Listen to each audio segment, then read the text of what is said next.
On Thursday, the Gators will open the doors of Exact Tech Arena for the Orange and Blue game, an inter-squad scrimmage and skills competitions to give y'all a sneak peek of what the basketball team will look like in 2023-24.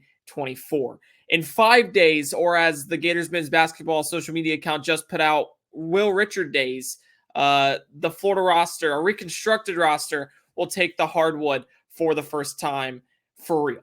And let me just say, this roster's got some hoopers, and we can appreciate hoopers on this channel. Yerd.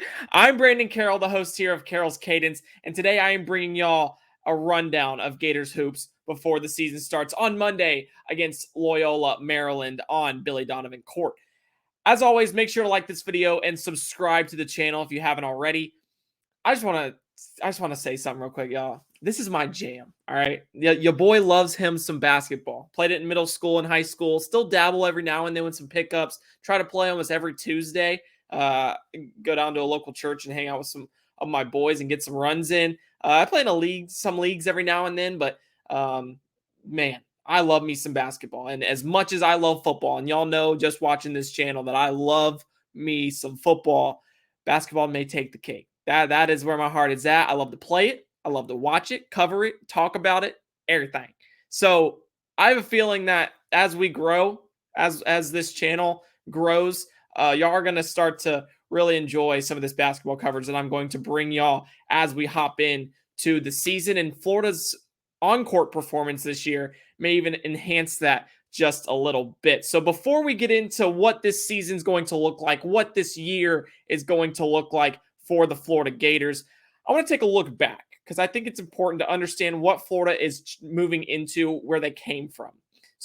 Last year, Florida finished the season 16-17. They were 9-9 in the SEC, and we saw spurts of them having success. They were a very good defensive team anchored by Colin Castleton down low, and he was kind of the main piece, as many expected him to be in year one of Todd Golden's reign in Gainesville. Expectedly, when he went down, they started to struggle defensively. It resulted in them not playing as tight with some opponents, and eventually their bubble standing during that game on February 15th, where he broke his arm or his hand or whatever it was, and he went out. That spiraled, and they quickly became from a bubble team to a team that was really fighting for an NIT appearance. Obviously, they ended up making it, but they were fighting just to stay afloat towards the end of the season. The reason they were really they couldn't handle Colin Castleton's absence or really departure at that point, being his last appearances in Gainesville, was because of, one, the depth that it had in the front court. Not a lot of depth. Obviously, there was a lack of front court with him, and that became even more so without him. Obviously, Jason DeTobo, who had underwent a significant rehabilitation process after his eye injury against Tennessee the year prior. Alex Shimchik, he stepped in and performed at times well for the Gators, but he was still very new, just not even to the Gators, but also to the American style of basketball, coming over from overseas. So Florida had a lot to figure out down low towards the end of last season.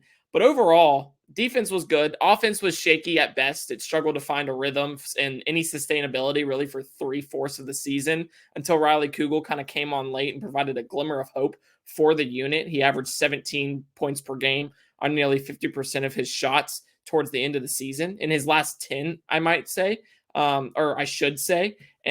But really it was too late. And, you saw this kind of teeter-totter type thing where the offense production was good, the defense production dropped. But most of the season, it was this way, where the defensive production was way up and the offensive production was way down. And it became evident that change was needed. And that's exactly what happened. Colin Castleton left, Kyle Lofton left, Myron Jones left. And all three of those were departures because they ran out of eligibility.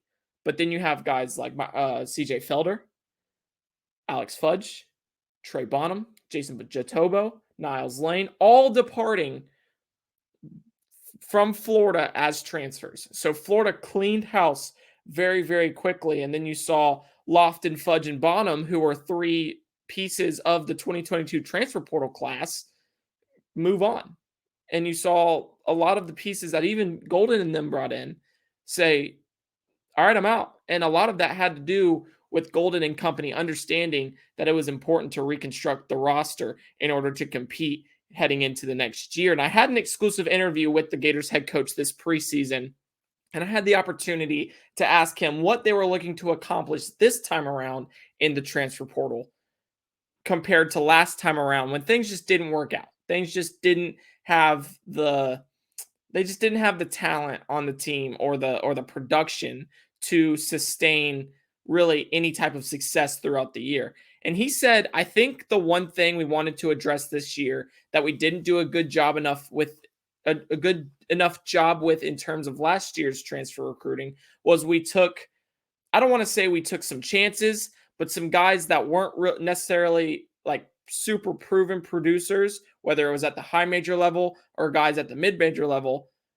Whereas this year, I think to a man, meaning from top to bottom, we did a really good job of getting guys who are highly efficient and higher than 20 usage, saying 20 minutes per game for the most part, which, you know, for them is going to give you guys who are consistent, can really score and make plays, end quote. So really just what their goal was is to find guys that weren't just, I think, like he said, they weren't taking chances, but they were taking more credence in projections, more credence in what guys could potentially bring them rather than what they brought in the past.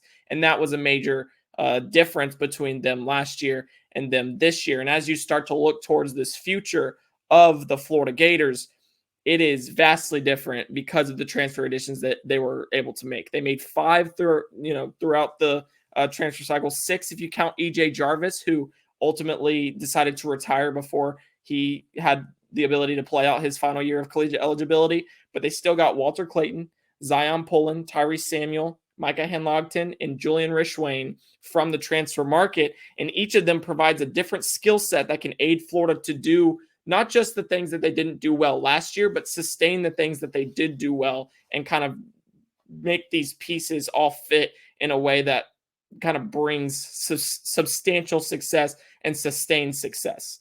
And so I want to talk about each individual guy and kind of what they do just to introduce you to what you should expect from these pieces. You start with Walter Clayton Jr. He had 2 seasons at Iona, and really he was a prototypical combo guard. He played a lot as the 2 in Rick Pitino's system before Rick Pitino obviously moved on to St. John's. And he showed that he could be a high-level scorer and facilitator. He averaged 16, 4, and 3, 16 points, 4 rebounds, 3 assists throughout his sophomore season a year ago. And he was really just a major glue piece for the Iona team that saw significant success this season ago. And I think the biggest thing with him is just having the versatility to play the 1 and the 2. And that's something Florida got from both of their guards or both of their starting caliber guards in Clayton and Pullen as they kind of scoured the market, was guys that could not just, kind of perform at one specific spot, but they can do both things and they can have a fluid backcourt. And that's something you're going to see over time with Todd Golden at the helm. You're going to see guys that might not necessarily fall into a specific role or fall into a specific, 1 through 5, but they're going to do things that they can bring more to the table than just, your average 1 guard or 2 guard. So Walter Clayton, combo guard. Zion Pullen, another combo guard, 3-level scorer, 3-point stroke is flush, floater is in his bag as well. He is more of the, I'm going to go get you a bucket whenever you need it, but he can also facilitate. He had 18, 4, and 4 at UC Riverside a season ago, played there for 4 years. He's a veteran stepping into the mix in Gainesville, getting his first opportunity to see what the higher level of competition in the SEC is like. He also was someone who spent significant amount of time prior to his transfer to Florida examining his prospects to go pro. So he had some interest in, kind of wanting to make that jump to the NBA, to the professional level. And that speaks volumes for his skill set, despite playing at a UC Riverside where he didn't get a ton of exposure. Because if you're talented, they will find you. There are some players in the NBA right now that did not necessarily play at, some top tier colleges, but they're performing at a uber productive level. And obviously, you think of guys like Damian Lillard who went to Weber State. You would think of Steph Curry went to Davidson. And so there are pieces that can produce significantly at that higher level. And Zion Pullins trying to prove that as he makes the jump from UC Riverside to Gainesville in 2023-24. And then their lone Power 6 transfer comes down low. So those two kind of supplement the backcourt. They provide a scoring presence to that backcourt, give Florida the ability to have really three guys, as Golden put it, in a position to go get them a bucket off the dribble whenever they need it. Whenever they need it, they can have Walter Clayton Jr., Zion Pullen, and Riley Kugel attacking the bucket or creating shots for themselves in the mid-range or from the three, and that ultimately helps them kind of avoid or snap some of the scoring droughts that were so prominent for Florida, not just a season ago, but so prominent under Mike White since he took over for Billy Donovan in the mid-2010s. So you get those guys in the backcourt to pair with Riley Kugel and Will Richard, who was serving a lot as the 3 last year and as the 4. But I'll talk about them in a second. And then in the front court, you get a Tyrese Samuel, who's kind of your stretch big man. He has expanded his range since arriving at the University of Florida, has shown off a top of the key 3 that's going to make teams have to acknowledge him out towards the perimeter. And they like to run a lot of screens off their 4 at the top of the key. That's the basis of Florida's offense. They're going to go with a lot of picks, a lot of pick and roll, pick and pop. And having Tyrese Samuel in just a respectable manner be able to knock down threes. I'm not going to say he's a sharpshooter by any means, but he averaged 11 and 6 at Seton Hall, which is, in one of the Power 6 conferences in college basketball. And he has the ability to kind of give them not just a presence in terms of being able to score the basketball or make teams respect them, but also he is a significant aid in depth because he can play the 4 and 5. He's another one that doesn't fall necessarily into a specific category, and he can also help them rebound at a higher clip than they did a season ago. And speaking of rebounding, this next guy is a major that's a major reason why they brought in Micah Henlogton this season or for this year and moving forward. 7-foot center, 7'1" center. He's a really kind of showed his promise while at Marshall as a rim protector and rebounder. He was 16th in the NCAA in rebounds with 19.8 per game and 11th in blocks with 2.3 blocks per game. Sun Belt Freshman of the Year, continuously growing on the offensive end, but really brings a lot to the table in the areas that Florida either struggled in rebounding. They were one of the worst rebounding teams in the country and one of the worst rebounding teams, if not the worst rebounding team in the SEC a season ago. That bolsters that area, and it also provides more rim protecting, ability that Colin Castleton was so significant for Florida last year because of his prowess down low on the defensive end. And then finally, you have the sharpshooter, the guy who's going to come off the bench and just give Florida a spark by being able to knock down shots, and that's Julian Rishwain, who actually has a connection to Todd Golden and members of this staff based off his time at San Francisco. So he was recruited by Todd Golden during their time out west in California, and he's returning from a knee injury. He kind of saw a slight decline in his play a season ago, went down to shooting the ball like 26% from the floor. And it was a rough outing for Rishwain as he moved into more of a starting role for them. However, just having the ability to get a guy that you're familiar with and that can produce, because when Todd Golden took USF or the Dons to that national stage and to that NCAA tournament in 2021-22, Rishwain was shooting at a 43% clip from beyond the arc and a 44% clip from the field. So he's someone that can give them a spark if they need it, someone that can space the floor really, really well, and someone that they're familiar with and trust to be able to make that as he returns from the knee injury that he suffered last season. Recently got cleared as eligible or as ready for full contact, I should say. And he's going to be a significant impact for them once he gets fully healthy. I think he tore his ACL, MCL, and PCL, if I'm not mistaken. So that road to recovery has been daunting, but he seems as if he's ahead of schedule and going to be ready for the Gators early in the season. And then you look at the other additions in Florida's room or in Florida's locker room. It's the freshman, Alex Condon, who's from Australia has the potential to really kind of rise quickly in this Florida rotation. They expect him to be a significant impact down low for them. He's just another piece of that depth at the 4 and the 5.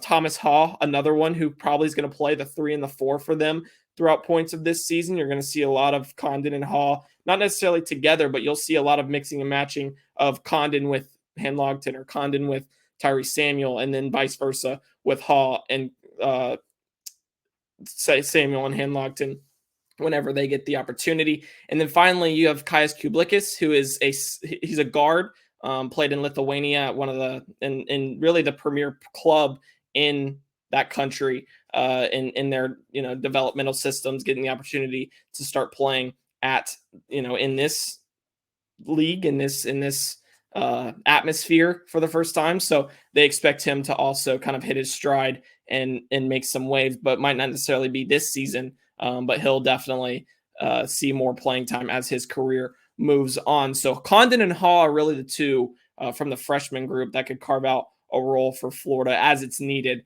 throughout this season. And then obviously you have your leaders. You have the guys that are returning from last season that are not just returning and they didn't get any playing time. These are guys that were really at the end of the year, you looked across this roster and you said, all right, Colin Castleton is your guy. That's obvious, but he's moving on. Who else is Florida's main pieces? And you said Riley Kugel and Will Richard. And luckily for Todd Golden, he not only knew that they had extra eligibility, but he was able to keep Kugel from the draft, Richard from the portal, and then he was able to maintain this two kind of dynamic duo for his second season at the helm. And we all know what Kugel brings to the table.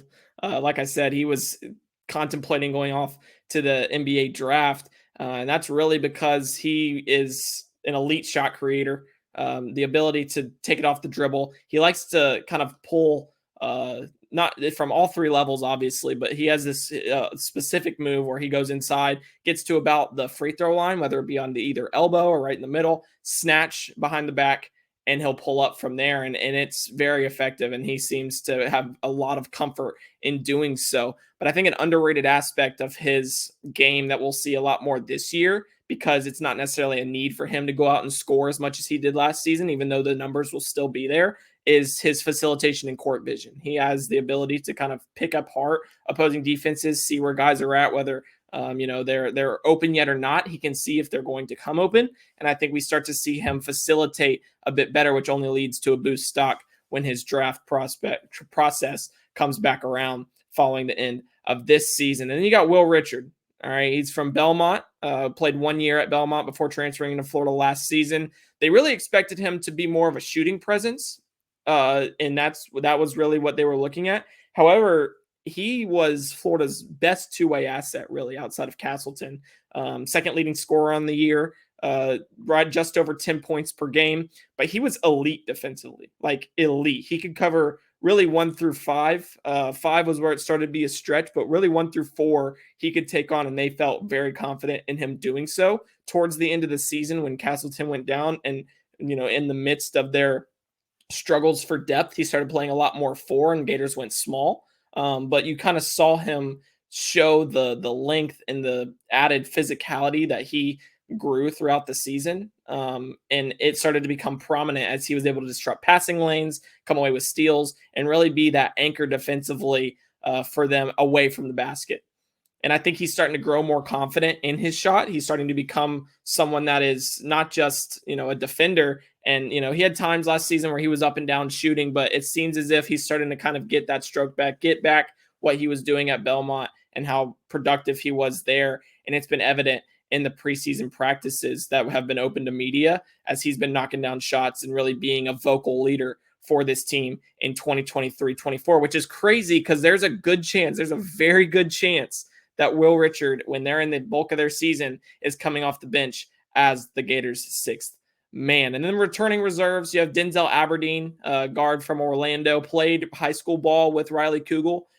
He was on a slower pace of progression than Kugel. Kugel really saw the turn in December and really took his stride in SEC play. But Denzel Aberdeen has taken a bit longer, but they really like where he's at just as a player, and they feel that he's going to be a significant contributor for them. Probably going to be someone that they look to behind Richard as a seventh or eighth man in that 9-man rotation is their goal, but they do feel that there is potential for the team to have more than 9, depending on how much they need throughout the year. I think it's going to be dependent on their rotation, or the situation of the rotation. So the rotation is going to be dependent on the situation. So against teams that are bigger, you're probably going to want to play the bigger guys and have Condon and Ha playing more often rather than Denzel Aberdeen. However, you'll still have him if you need another ball handler, because one of the 3 have gotten in foul trouble earlier, or they've gotten hurt and have to sit out a game or 2. Or Zion Pullen early in the year suspended for 3 games, and they'll probably need Denzel Aberdeen much more often than they would if Pullen was in the fold, especially against a Virginia team that's very hard to score against, whether they're at their once peak form or not. They're still a team to be reckoned with in college basketball. And then finally, Alex Shimshik. They call him Shim, and that's what I'm going to call him because it's easier to say that than say Shimshik. So he is someone that they took as a project piece last offseason. He was one of the late enrollees for them as part of that freshman class. You saw him come in along with Riley Kugel and Denzel Aberdeen. He was that third piece, gave them a bit more depth down low, and he was kind of thrust into a prominent role because of Castleton's injury later in the year that really derailed what they had. So I think a lot of what Florida did this offseason has been promising, just because they have a ton of different pieces that can fill a ton of different roles and play in a form that they all complement each other. No guy is of the same skill set. Everyone does things differently. Everyone has their own strengths and weaknesses, which ultimately, especially in college basketball, is a recipe for success. So looking at this whole landscape, looking at this roster in general, you're going to sit back and you're going to say, all right, so with all those guys that you just named, you just went through the entire roster, how many of them are going to play and how often are they going to play?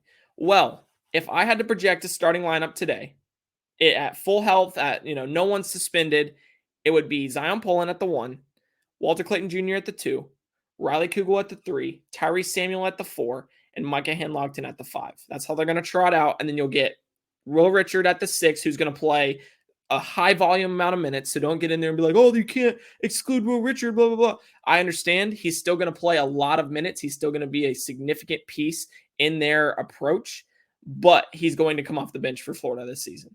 And then you're going to have Alex Condon as that 7th man, Denzel Aberdeen, and Julian Rishwain. That's your 9-man mold at this point, especially as you wait for Shimmy, who I mentioned earlier was kind of their project piece that they wanted to get in there. Kind of can shoot from the outside, can stretch the floor for them if they need him at the 4. He'll probably play more 4 than 5 this year.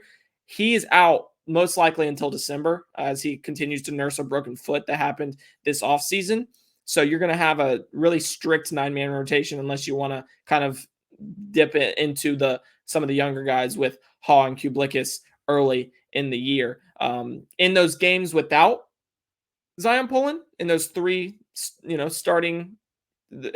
games to start the season, you'll see Walter Clayton Jr. at the 1, Riley Kugel at the 2, Will Richard at the 3, because like I said, he's still going to be a major piece for this team this season, even if he's coming off the bench in the bulk of their schedule. He's still going to be someone that is going to play a lot, and there will be times where, again, based off matchups, he could find his way into the starting rotation. It's not a surefire starting 5.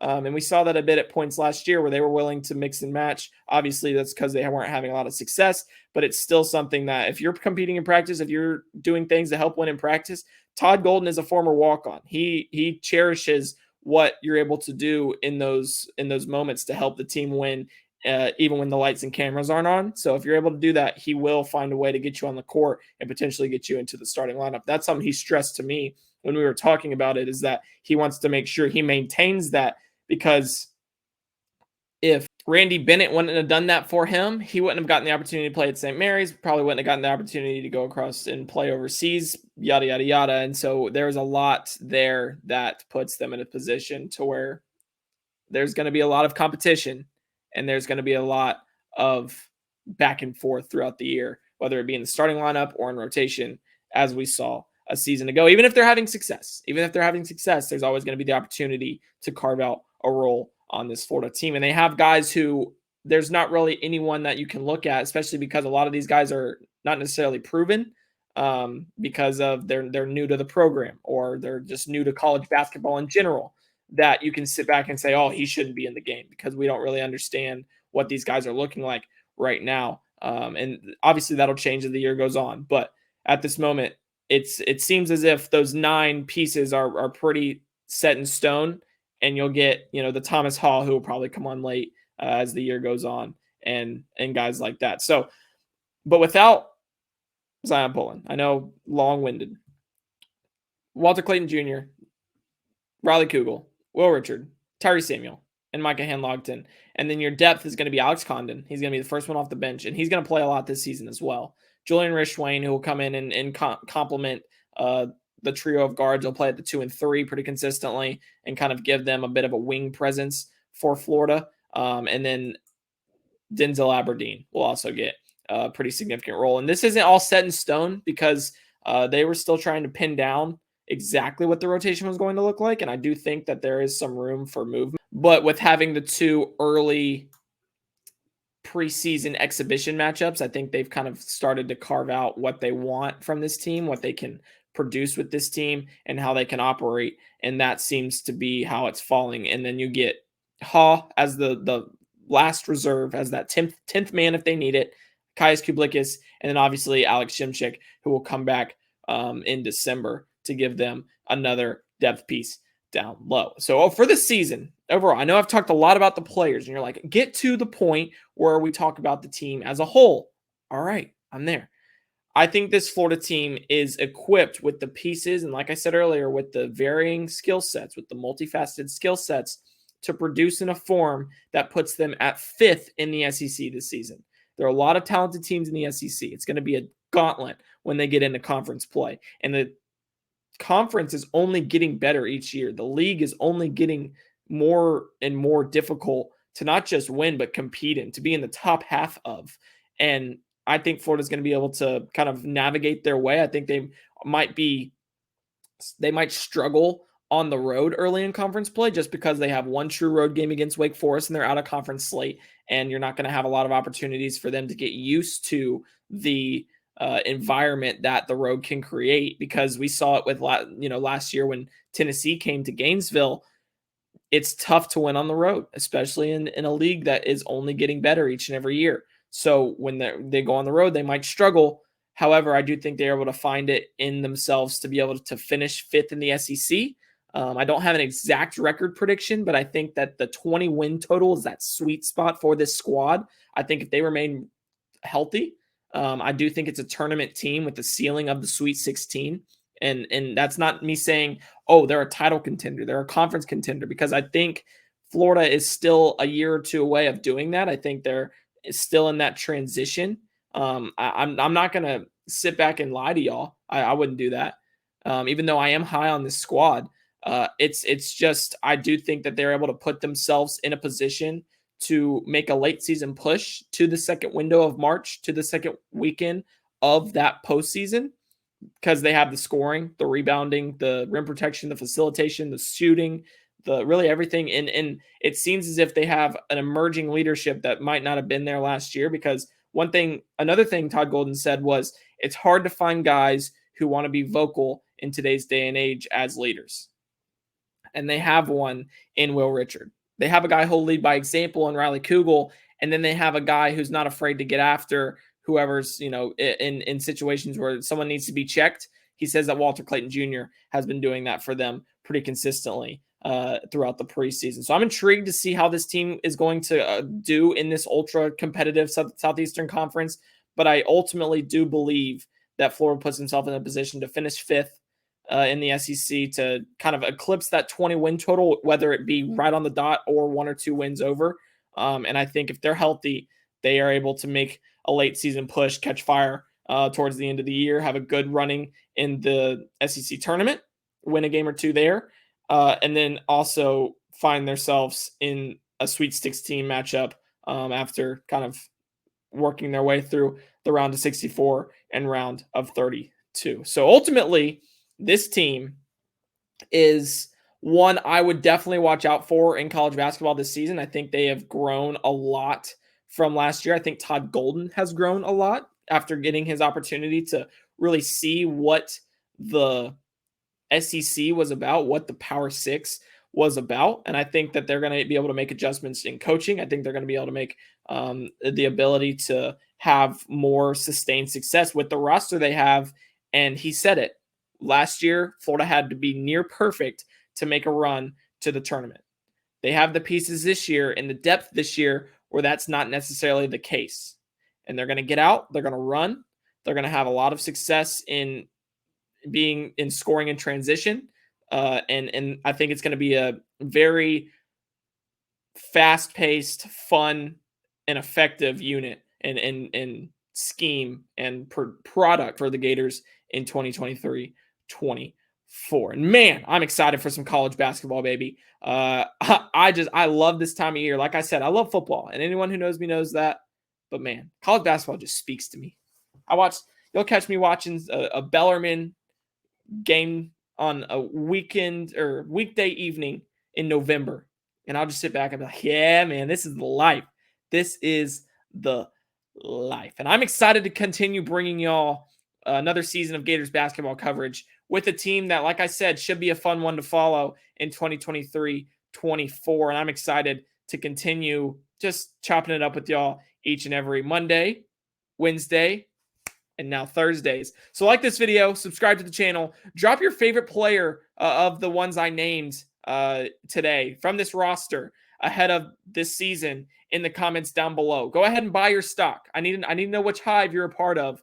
Last year, I sold Kowacie Reeves pretty early.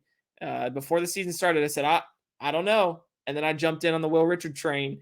I think that ultimately this year, I'm looking at Walter Clayton Jr. I think he has a big year for Florida. I think he's able to produce at a high clip, and I think that he is ultimately a major reason why Florida has that ceiling of the Sweet 16. So everyone have a great rest of your week. I'll see y'all tomorrow with the preview and prediction episode for the Gators matchup with Arkansas on Saturday. I'm Brandon Carroll signing off from the latest edition of Carroll's Cadence. And before you go, I just want to say this.